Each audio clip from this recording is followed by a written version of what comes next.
তিনি কেন বলেছেন অক্সফোর্ডে যাবেন? তমলুক কলেজে ভাষণ দেওয়া আর বিদ্যাসাগর ইউনিভার্সিটিতে ভাষণ দেওয়া এক নয়।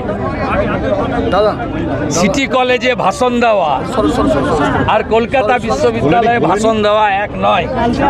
আপনি মিথ্যা কথা বলেন কেন? আপনি রাকেশ রোশন বলেন কেন? আপনি ইন্দিরা গান্ধী চাঁদে গেছিল বলেন কেন? আপনি সুনিতা উইলিয়াম না বলে সুনিতা চাওলা বলেন কেন?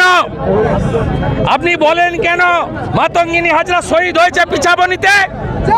তমলুককে অপমান করেন। আপনার ভাইপো বলে কেন বর্ণ পরিচয় লিখেছে সতীশ সামন্ত? বর্ণ পরিচয় সতীশ সামন্ত লিখেছে। বিদ্যাসাগরের বর্ণ পরিচয়কে আপনার তোলাবাজ ভাইপো বলে সতীশ সামন্ত লিখেছে। আপনি বলেন মাতঙ্গিনী হাজরা গুলি খেতে খেতে পিছাবনিতে মরেছে। আপনি আগে ভালো করে পড়াশোনা করুন।